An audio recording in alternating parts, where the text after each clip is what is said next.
Mythic Plus is a challenge that requires teamwork and cooperation. This husk. Yeah, 10,000 can you years rally has as well, not by the been way, Anna kind. Golf, when the big area comes? Yeah, cool. Now you. I will drop barrier. No. What happens if you remove that? The easy answer would be, well, then you get pugging. However, the concept of the challenge is to take a freshly boosted level 70 character and see if I can complete a key without any assistance. My initial choices on classes felt quite limited. I had to rule out all healers and DPS immediately just to not being able to survive the damage. That left me with the tanks. I went with Blood DK due to its ability with AMS and Icebound Fortitude to avoid stuns, and settled on Dwarf for the race as their racial lets you remove a debuff, which I thought could be quite powerful. After logging in, I realised that a freshly boosted character had much lower eye level than I realised. Considering they class it as raid ready, 424 is very low. I very quickly fixed my UI and key bindings to match my main. In hindsight, I should have probably gone to get consumables and enchants from the auction house, as the character is given 5,000 gold when you create it, and I could have used this to boost the damage that I could deal. I, however, only went to go and get the rune from rune forging. The next part of the challenge that I was going to struggle with was what key I received. I believe nearly every key is soloable, with the exception being Galakron's Fall. Surprisingly, this is not due to the third boss's mind control, it's actually due to the last boss and not being able to heal Chromie, meaning you'd have to one-cycle the boss, and I think she had died to the Extinction Blast anyway. I, however, received an Everbloom, which I was, at the time, 100% certain I could complete. Whether or not I would receive score for it, I was actually pretty confident at the start of this challenge I could actually receive score for the key. So I set off towards Everbloom and started the key. I was originally going to try the big pull at the start of Everbloom. I, however, decided against this due to the amount of choking vine casters that are in each pack. And this is where I hit my first difficulty. Choking Vines is a 10-second channel that will stun the target for the full duration. This means that if I do not interrupt one cast, I am stunned for 10 seconds. Now I have 3 ways I can deal with this. The first being to interrupt the cast, either through CCing the mob or interrupting it with a kick. 2, I can break the stun with Icebound Fortitude. Or 3, I can cast Anti-Magic Shell before the spell hits me to avoid the cast. For packs with a single Naturalist, this is easily interruptible and you can keep on top of it by yourself, as your interrupt has a short enough cooldown compared to the ability that you will never ever get stunned. One of the other difficulties with these packs is one of the mobs is a healer, which means you also need to interrupt the heal, which means if you've got a healer and the guy that stuns in the same pack, you need to prioritize the heal, otherwise you can end up on the pack forever because you never do enough DPS to out DPS the heal. However, due to the length of the stun being 10 seconds, you also need to kill the mob that is stunning you before you run out of AMS and Icebound Fortitude. Heading towards the first boss room, this is where I hit my first major difficulty. In order to activate the boss, you have to kill 3 packs of mobs that are surrounding the boss. These packs consist of 2 naturalists and 1 healer. This makes it extremely difficult, and you have to time your AMS and Icebound Fortitude really well. After a few wipes to these, I realised I'd made a mistake in my talent tree and hadn't taken Blinding Sleep. This is an AoE Disorientate and great for interrupting. After wiping a few times to these, and spending a very long time stunned, I did manage to kill them and spawn the boss. I did contemplate trying to pull both packs of lashes up the hill onto the boss to try and make up time, thinking I could still time this key. Oh, how delusional I was.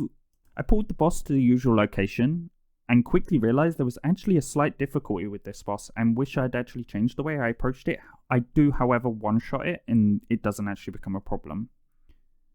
The problem being that the outgrowths are always going to spawn on you. You get targeted by all the mechanics, and it makes it very hard to actually position the boss. What I wish I had done is pulled the boss to the middle and kited it towards the position, because you don't have to worry about the breath and breathing on somebody.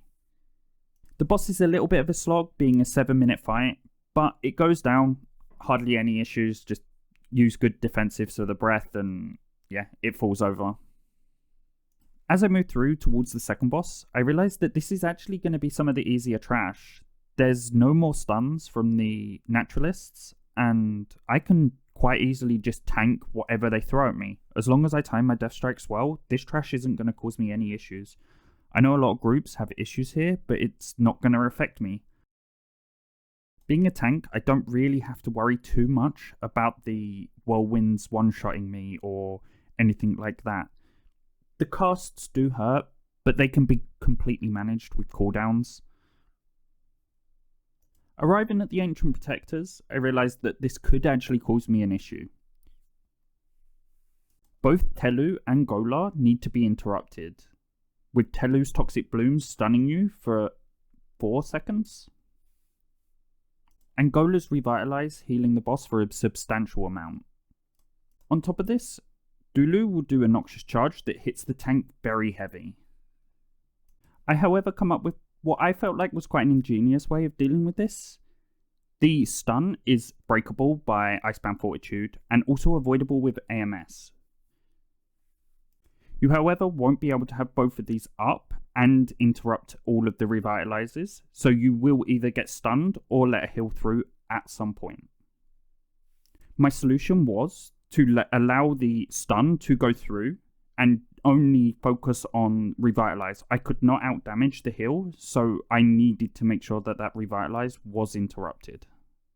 Now, to make sure that I didn't get comboed with the charge and the stun at the same time, what I was doing was, if I did not have AMS or Icebound Fortitude available, I would run really far away from the boss. This makes the charge take longer time to travel to me, and would allow the stun to start to fall off before I get hit by the charge.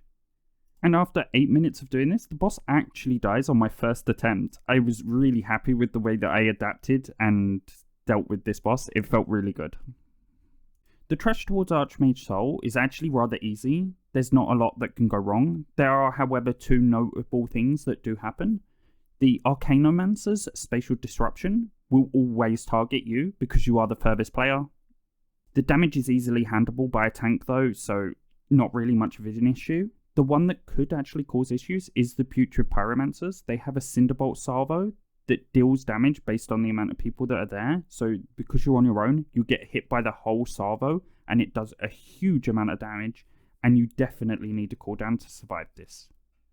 I then headed into Archmage Soul, expecting to actually have issues on this boss, being that her fire damage is again similar to the Pyromancer, based on the amount of people there, and I was expecting it to chunk me, and while it did, it wasn't enough to kill me, and that means that I can just Death Strike back up.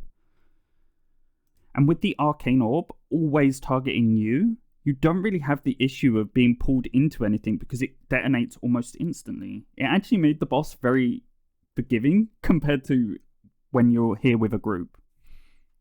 After 9 minutes with good cooldown rotation, she falls over. After clearing all the trash in this room, I realise I'm actually a little bit short on count, but decide I'm going to kill Yaonu and then go back for the trash afterwards. So I stepped up to his portal and jumped through.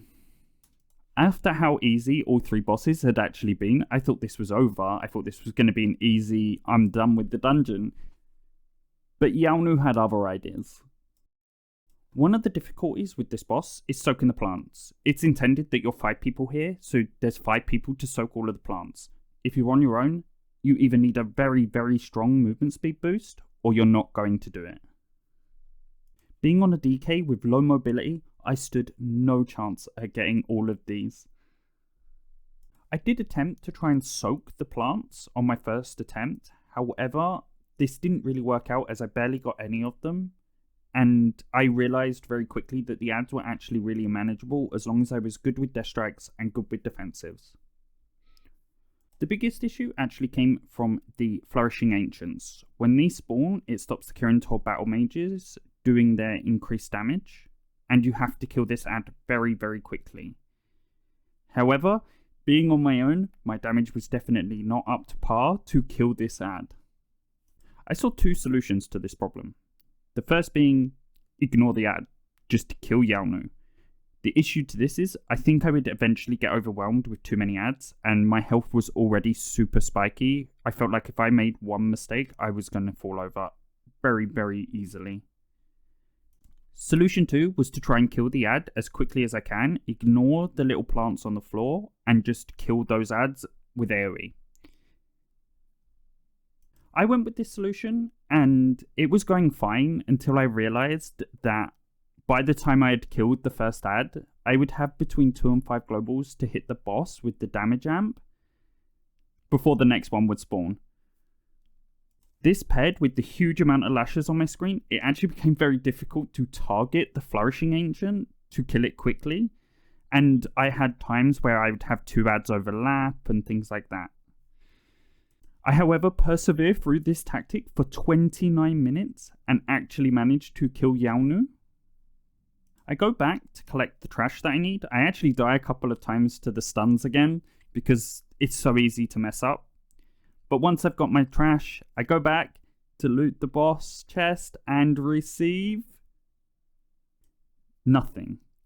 So the way that loot works, if you're on your own, is that you roll the 2 out of 5 chance, and if you don't hit that 2 out of 5 chance, you get nothing.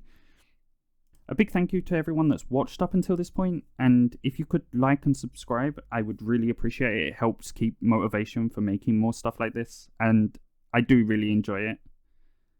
And if you have any challenge that you would like to see in the future, or like to see me attempt, I have a full geared DK, so maybe try and see how high of a key I can push with that. Let me know in the comments below.